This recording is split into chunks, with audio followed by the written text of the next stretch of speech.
सभी देशवासियों को, संपूर्ण सनातनियों को कंजका पूजन, कन्या पूजन, माँ देवी आराधना, अष्टमी, नवमी सबकी बहुत बहुत बधाई देता हूँ। आज भी माँ कांगड़ा, माँ चिंतपूर्णी, माँ मनसा, माँ करोली, माँ वैष्णवरानी, माँ ज्वाला, जितनी जितनी शक्तिपीठ है, सारी शक्तिपीठों में आज भी हलवे और चने का भोग लगता है। आज भी चना हलवा का भोग लगता है। कोई पूछे उनसे, क्यों साहब ये चने का भोग क्यों लगता है, ये हलवे का भोग क्यों लगता है, तो गुड़ की जगह हलवा है, पर चना आज भी उसी जगह पर है। चने का भोग आज भी माँ आदि शक्ति को लगाया नहीं। माँ तुम ही जग की माता, तुम ही हो भरता, मैया तुम ही हो भरता, भगतन के दुख हरता, संकट के दुख हरता, सुख संपत्ति करता। ओम जय अम्बे गौरी। माँ करुणा सागर, करुणा करने वाली, दया सागर, दया करने वाली। करिए, पूजन करिए, अर्चना करिए। इसलिए शिव महापुराण की कथा कहती है नवरात्रि की अष्टमी बहुत सुंदर दिवस है। बहुत बहुत बधाइयां महाराज। नवरात्रि चल रहे हैं। माँ जगत जननी जगदम्बा से प्रार्थना करा करो कि तू मेरे घर में एक बार जरूर आना। माँ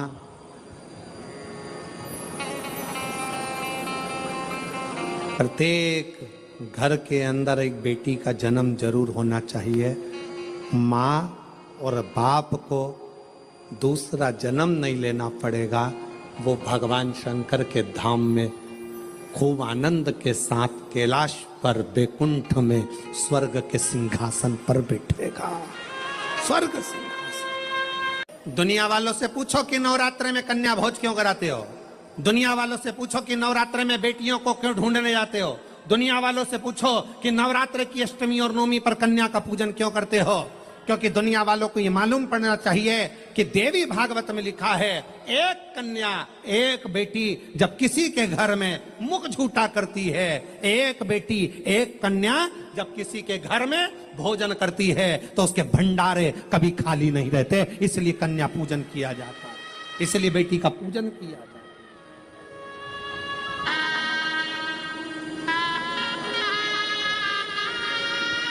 और आज के जमाने में लोग मंदिर में जाकर भगवान से कहते हैं, भगवान, ओ भगवान, हमारे घर में एक बेटा दे दो, एक बेटा। और बाजू में खड़ी हुई लक्ष्मी जी नारायण जी से बाजू में खसक के बोलती है, कितना मूर्ख है, बेटा मांग रहा है। और रोज मंदिर में आकर कहती, लक्ष्मी दे दो।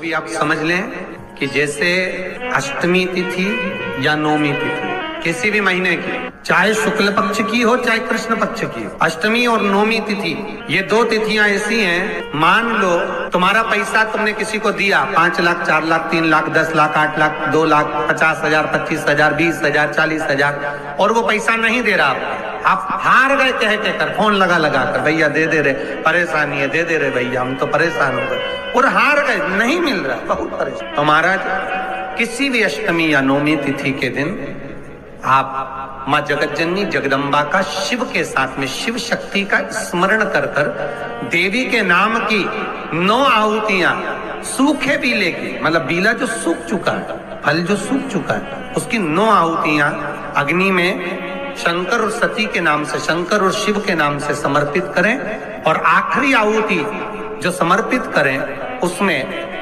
थोड़ा सा भाग तिल का, और तिल भी काली नहीं चढ़ती उसमें, श्वेत तिल का भाग उसके साथ लगाकर समर्पित करें। और जिससे धन लेना है उसका नाम लेकर वो समर्पित करें महाराज, उसको सुध आएगी और वो पैसा किसी भी हाल में आपके हाथ में थमाकर जाएगा ही।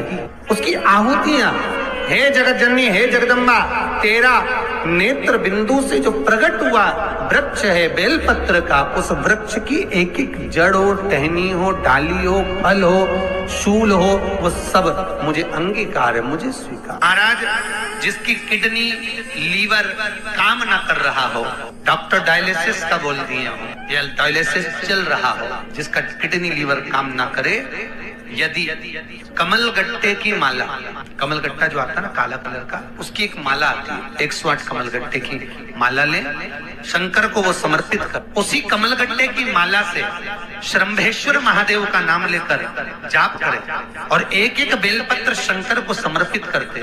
थोड़ी देर बाद जब सारी बेलपत्र समर्पित हो जाएं, शंकर पे चढ़ा हुआ जल श्रंभेश्वर महादेव का नाम लेकर आचमन कर ले, क्योंकि जिनकी किडनी लीवर गड़बड़ हो जाता है, डायलिसिस वाले को पानी भी नाप तोल कर पीना पड़ता है, थोड़ा सा पानी शंभेश्वर महादेव के नाम से आचमन करें, आपका डायलिसिस बंद हो जाएगा, किडनी लीवर वापस काम करना चालू कर देगा। शंभेश्वर महादेव के नाम में इतनी प्रखरता होती है, इतनी प्रबलता होती है कि यदि कोई बच्चा, कोई घर का व्यक्ति, कोई सास, कोई बहू, कोई पुरुष, कोई नारी अगर घर में चिड़चिड़ प्रवृत्ति कर रही हो, तो श्रंभेश्वर महादेव का नाम लेकर मात्र थोड़ा सा पानी, गिलास पानी का उसके सामने दे दो, और अगर वो पानी पी ले तो 5 मिनट में वो एकदम शांत हो जाती है। श्रंभेश्वर महादेव का इतना प्रमाण। भगवान शंकर का एक अवतार श्रंभेश्वर के रूप में, क्रोध को समाप्त करना, क्रोध को शांत करना। श्रंभेश्वर महादेव, अगर कोई लड़का, कोई लड़की अन्य जगह पर मित्रों के साथ में गलत जगह पर लगे हुए हैं और उनकी संगत नहीं छूट रही है, 5 लौंग 5 काली मिर्ची। आपको मालूम है आपका पुत्र, आपकी पुत्री कोई गलत संगत में है, कोई व्यसन में डूबे हुए हैं, कोई मद्रापान में, मांसाहार में डूबे हुए, दोस्तों की संगत गलत है, 5 लौंग 5 काली मिर्ची श्रंभेश्वर महादेव के नाम से हनुमान जी के मंदिर में लाल कपड़े में बांध कर रख दीजिए, उसको वापस उठा लाइए, 250 ग्राम पामिनी में उसको उकाल लीजिए और श्रंभेश्वर महादेव का नाम लेकर जब पानी ठंडा हो जाए, उस पानी को धीरे धीरे सब्जी में मिलाकर खिला दीजिए, उसकी गलत संगत छूट जाएगी, पीने वाले व्यक्ति का पीना छूट जाएगा, कोई गलत व्यसन में डूबा है उसका व्यसन छूट जाता है। श्रंभेश्वर महादेव का इतना प्रमाण है। बहुत मन में अशांति हो, लग रहा है बहुत हार चुका हूं, अब तकलीफ की जिंदगी खत्म नहीं हो रही, तो कभी शिव मंदिर में जाकर 2 चंद्र दीप अवश्य लगाओ, मतलब दोनों दीपक पास पास में रखकर दोनों घी के दीप अवश्य प्रज्वलित करो, अवश्य। बहुत जब कभी कभी बोला है, क्योंकि आप लोग ऐसा नहीं कि रोज ही लगा दो, कभी कभी जब बहुत विघ्न हो, बहुत टेंशन, बहुत परेशानी या बहुत ज्यादा तकलीफ में घिरे हो, बहुत ज्यादा, तब हर कभी पशु, जैसे पाशुपत्य अस्त्र देवताओं के पास में था, नारायण अस्त्र देवताओं के पास में था, तो हर कभी थोड़ी ना चलाया जाता, कभी कभी जब बहुत जरूरी हो तब चला। कई लोग हमसे कहते हैं आप इतने बड़े बड़े संवाद बता देते हो, तो वो लोग उसको चला दें, तो हमने कहा जब उसको जरूरत पड़े तब उसका क्रम किया, जब जरूरत। चंद्रमौलेश्वर और चंद्र, वापिस आप नाम बोलिए, चंद्रमौलेश्वर और चंद्र। भगवान 2 दीप पास में घृत के, घी के, बाबा को लगाओ चंद्रदीप। माँ अम्बा जगदम्बा को जैसे आपने स्वीकार किया, माता को जैसे आपने भय से मुक्त किया, जैसे संपूर्ण विश्व के कल्याण के लिए हे शंकर भगवान आपने माँ अम्बा के मस्तक पर चंद्रमा रख दिया, और माँ को स्वीकार करने के लिए फिर अपने मस्तक पर चंद्रमा ले लिया। मेरे सारे भार, मेरे सारे दुख, मेरी सारी तकलीफें, मेरा सारा कष्ट, मेरी सारी परेशानी आप अपने ऊपर धारण कर लीजिए, और मुझे जैसे माँ को अपने गोदी में बिठाया ऐसे मुझे बिठा लीजिए और मेरे दुखड़ों को काट लीजिए। बाबा का एक स्वरूप है चंद्रमौली, चंद्रमा है, पर मस्तक पर पाग बंधी हुई है, सुंदर स्वरूप। कभी कभी आपने देखा होगा जटा के ऊपर एक कपड़ा बंधा देखा होगा, कभी शिव जी का फोटो देखना, कोई चित्र आपको देखने को मिल जाए, पुराना चित्र, गीता प्रेस गोरखपुर की पुस्तकों में से गीता प्रेस गोरखपुर की कोई कल्याण का अंक शिव पर मिल जाए तो उसमें फोटो देखना, जटा बंधी, उसके ऊपर एक कपड़ा बंधा है, सर पर बिठा है गंगा जी बह रही और एक कपड़ा बंधा हुआ चंद्र और चंद्रमा भी रखा। बाबा धारण करो, मस्त धारण करो, ऐसा ऐसा कपड़ा उनके, हम तो ज्यादा बांध ले समझ लो, वो तो छोटा बांधे। और बाबा आराम से अपने मस्तक पर कपड़ा बांध कर चंद्रमौली चंद्रशेखर बनकर विराज। शिव जी के मस्तक पर एक वस्त्र चंद्रशेखर चंद्रमौली। कोई व्यक्ति का मन विद्या अध्ययन में नहीं लगता हो या उसकी याददाश्त कमजोर हो गई हो, उसको लाल पुष्प, दाल चावल का दाना, बेलपत्र माँ चंद्र घंटा के नाम से देवी के मंदिर में समर्पित करें। या भगवान शंकर का जो शिवलिंग है, जो जलाधारी है, इस जलाधारी में इस स्थान पर पानी अगर यहाँ बह रहा है तो इस स्थान पर वो लाल पुष्प, वो बेलपत्र, वो लाल चावल का दाना अवश्य समर्पित करना। और शिव जी को एक लोटा जल या माँ आद्य शक्ति जगत जननी शीतला माता को चंद्र घंटा के नाम से जल समर्पित करें। उस जल का प्रोक्षण अपने ऊपर करें। भगवान शंकर को अगर जल चढ़ाया है चंद्र घंटा माता के नाम से तो उसका आचमन करें। बच्चे का विवेक बुद्धि प्रबल होगी। कोई व्यक्ति का, और जब जब कहीं ना कहीं किसी भी रूप में संसार सागर में कोई भी उपद्रव होता है, पाप कर्म जब बढ़ता चले जाता है, तब मां आद्य शक्ति दुर्गा भवानी शिव जी की आज्ञा लेकर इस संसार में शक्ति के रूप में प्रकट होती है। अब कई लोग कहते हैं गुरु जी क्या वो शक्ति देवी का स्वरूप में प्रकट होगी? शक्ति क्या?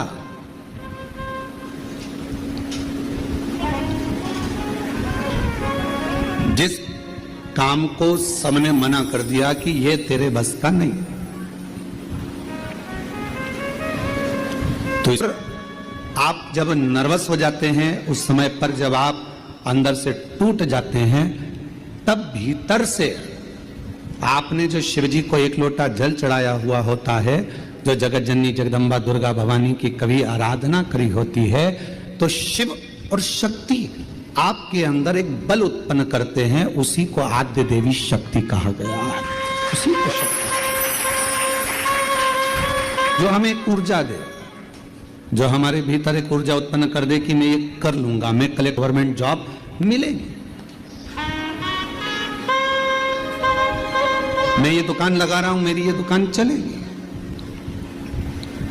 आपके भीतर जब एक ऊर्जा अपने आप प्रकट होने लगे, आपके भीतर जब एक ऊर्जा अपने आप प्रकट हो और आपके भीतर एक बल, आपके भीतर एक ऊर्जा आने लगे, तो समझ लेना कि तुम्हारे भीतर शिव शक्ति मां दुर्गा भवानी का प्रकट हो गया है और शक्ति अपने आप की। अष्टमी के दिन भगवान शंकर को बेलपत्र समर्पित जरूर करना चाहिए, वो भी शाम के समय पर।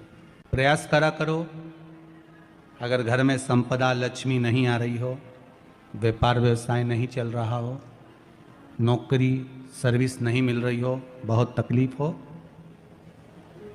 7 बेलपत्री केसर को घिसकर चंदन बनाकर बेलपत्री पर बीच वाली पत्ती पर ओम लिखना है। दोनों पत्तियों पर भी एक आद्यशक्ति जगदम्बा के नाम की केसर की बिंदी लगाना है, दूसरे में श्री गणेश रिद्धि सिद्धि के नाम की बिंदी लगाना है। शिव जी पर समर्पित करते जाना, शंकर को चढ़ाते जाओ। वो दुर्गा कोई साधारण नहीं है, वो दुर्गा कोई सहज नहीं है। महाराज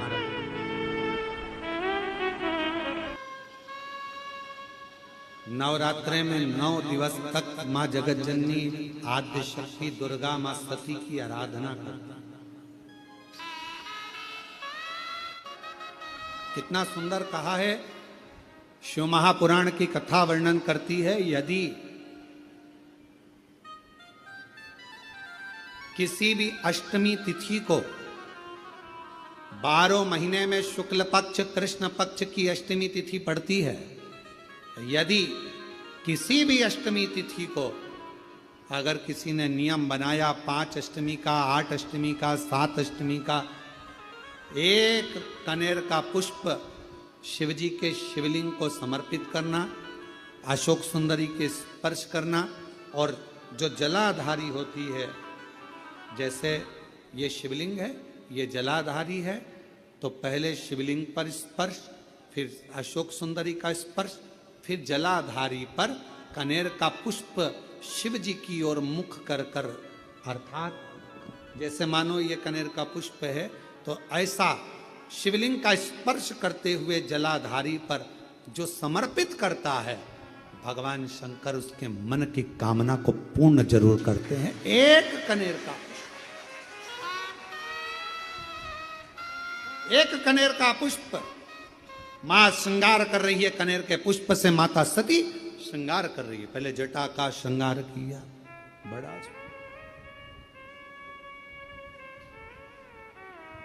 बड़ा। आपसे एक निवेदन करें आज शिव महापुराण के माध्यम से, जितने भी शिव भक्त कथा को सुन रहे हैं आस्था चैनल पर, फेसबुक, यूट्यूब पर, आपसे आज एक निवेदन करते हैं, करके देखिएगा। रोज मंदिर जाते हो, रोज जल चढ़ाते हो, रोज झाड़ू पोछा भी लगाते हो, रोज तुम कुछ ना कुछ जो रोज करते हो ना, रोज प्रतिदिन जो करते हो, कभी कभी हफ्ते में, महीने में एक बार थोड़ा सा बदल कर देखो, थोड़ा सा। रोज झाड़ू लगाते हो, पोछा लगाते हो, आज बाबा का थोड़ा श्रृंगार करो। रोज फूल लेकर जाते हो, बेलपत्र लेकर जाते हो, आज घर पे थोड़ा सा चंदन घिसो, थोड़ा चंदन। किसके लिए घिस रही हो? जम के बोलो जरा, अपने भोले बाबा। थोड़ा चंदन घिसो, वो नहीं, डब्बी मिलती है बाजार में, लोग आगे अष्टगंध को ही चंदन समझ लेते हैं, और थोड़ा सा पानी में घोला और श्रृंगार करके पोत के बाबा को लगाकर आ गए। ना ना ना ना, ऐसा नहीं। थोड़ा 2 बूंद पानी डालकर थोड़ा सा फिर चंदन को धीरे धीरे घिस रहे हो। हाथ की चूड़ी की आवाज उस चंदन में जा रही है, अर्थात दिल से भी कह रहे हो, हाथ से भी कह रहे हो, और चूड़ियां भी कह रही हैं, बाबा आपके लिए तैयार करा गया। कभी कभी हम रोज नहीं कर रहे, तुम्हारे पास टाइम नहीं है, हम जानते हैं तुम बहुत व्यस्त हो, इसलिए हम तुम्हारे को ज्यादा, आपने देखा होगा, पूरी कथा को उठाकर देख लीजिए, जितने साल की कथा उठाकर देखना है उतने साल की कथा उठाकर देखिए। आज तक हमने बहुत लंबा पूजन का कोई विधान नहीं बताया, हमने बहुत महंगा, बहुत सारा पैसा खर्चो ऐसा पूजन का विधान नहीं बताया। हमने प्रयास करा, तुम्हारे घर का लोटा और तुम्हारे घर का पानी और शंकर जी पे चढ़ गया और तुम निहाल हो गए, बस इतना ही बताया। ज्यादा 2-4 घंटे तक तुम मंदिर में बैठ गए और भगवान को ना, थोड़ा, और वो भी महीने में, हफ्ते में एक बार तुम जरा बदल कर देखो। कभी कभी एक काम करना कि घर से एक पुष्प में थोड़ा इत्र लगा कर ले जाना, और इत्र ले जाकर बाबा के उस पंखड़ियों को बाबा के ऊपर बिखेरना, श्रृंगार करना, इत्र, कभी कुछ बदल कर, कभी